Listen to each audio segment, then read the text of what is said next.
என்னது மேல அடிச்ச பெயிண்ட் எல்லாமே தோல் மாதிரி உறிஞ்சிட்டு வருதுன்னு பாக்குறீங்களா? உங்க வீட்டு பில்டிங்ல இருக்கக்கூடிய பழைய wooden doors, aluminium doors, steel விண்டோஸ்ல இருக்கக்கூடிய பழைய பெயிண்டிங் எல்லாம் எடுத்துட்டு நியூவா பெயிண்டிங் பண்ண போறீங்களா? அந்த பழைய பெயிண்டிங் எல்லாம் எடுக்கிறதுக்கு இன்னும் emery sheet, steel brush, scrubbing machine வச்சு தேய்ச்சி அந்த சர்ஃபேஸ் ஃபுல்லா டேமேஜ் பண்ணிட்டீங்களா? அவ்வளவு கஷ்டம்லாம் பட வேண்டாங்க.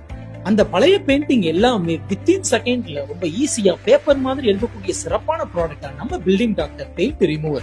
இந்த ப்ராடக்ட்டை யூஸ் பண்றதுனால உங்க நேரம், லேபருக்காக நீங்க செலவு பண்ற சார்ஜ் பெரிய அளவுக்கு மிச்சமாகும். அது மட்டும் இல்லாம இதை நீங்க யூஸ் பண்றதுனால அந்த சர்ஃபேஸ் எந்த வகையிலும் டேமேஜ் இல்லாம இருக்கும். இதை எப்படி அப்ளை பண்ணணும் அப்படின்னா, பெயிண்டட் சர்ஃபேஸ்ல டைரக்டா ஒரு பிரஷ் வச்சு அப்ளை பண்ணி அடுத்த ஒரு 5 to 10 மினிட்ஸ் வெயிட் பண்ணாலே போதும். அந்த பழைய பெயிண்ட் எல்லாமே ஒரு லேயர் மாதிரி உறிஞ்சு வரதை உங்களால பார்க்க முடியும். இந்த ப்ராடக்ட் உங்களுக்கு வேணும் அப்படின்னா டிஸ்பிளேல உள்ள நம்பருக்கு கான்டாக்ட் பண்ணுங்க. இது மாதிரி பில்டிங் ரிலேட்டட் ஃபேக்ட்ஸ் தெரிஞ்சுக்க பில்டிங் டாக்டர் பேஜை ஃபாலோ பண்ணுங்க.